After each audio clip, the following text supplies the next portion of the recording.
Hi hello എല്ലാവർക്കും ഏറ്റവും പുതിയ മൂവി അപ്ഡേറ്റ്സ് പറയാൻ വേണ്ടി ഇപ്പോൾ സലാറിനെ കുറിച്ച് നമുക്ക് എല്ലാവർക്കും അറിയാം. പ്രഷർനിൽ എന്ന് പറയുന്ന ഡയറക്ടറേറ്റ് അവസരമായി റിലീസ് ചിത്രമാണ് സലാറിൽ നിന്ന് നമ്മുടെ മലയാള സ്വന്തം പൃഥ്വിരാജ് സുകുമാരൻ വന്നിരുന്നു. വരദ മന്നാർ എന്ന് പറയുന്ന കഥാപാത്രം ഒരിക്കലും നമ്മൾ മറക്കില്ല. അതിഗംഭീരമായിട്ടുള്ള റിയാക്ഷൻ സീക്വൽ ചിത്രമാണ് സലാർ. കാരണം തുടക്കത്തിൽ ആർക്കും ഇഷ്ടപ്പെട്ടിരുന്നു, പിന്നീട് റിപ്പീറ്റ് വാല്യുള്ള ചിത്രം ഞാനടക്കം മനസ്സിലായ ചിത്രമായിരുന്നു. ഇപ്പോൾ സലാർ 2ൻ്റെ അപ്ഡേറ്റ് കിട്ടിയിരിക്കുകയാണ്. സലാർ 2ൽ നമ്മുടെ മോഹൻലാൽ മലയാളി സ്വന്തം ദി കംപ്ലീറ്റ് ലാലേട്ടൻ ഉണ്ടാവും എന്നാണ് പുതിയൊരു അപ്ഡേറ്റ് കിട്ടിയിട്ടുള്ളത്.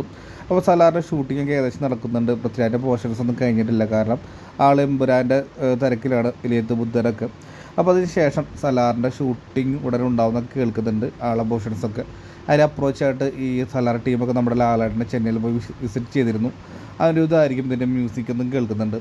അപ്പോൾ സലാർ നമ്മുടെ ലാലേട്ടനും ഉണ്ടെങ്കിൽ അത് ഗംഭീരമായിട്ടുള്ള ബോക്സ് ഓഫീസ് ചലനം തന്നെ കേരളത്തിൽ സൃഷ്ടിക്കുന്ന യാതൊരു സംശയമില്ല. അപ്പോൾ സലാർ എന്താണ് നിങ്ങളുടെ അഭിപ്രായം? കമൻറ്റ് ബോക്സിൽ ആയിരിക്കും. Bye bye.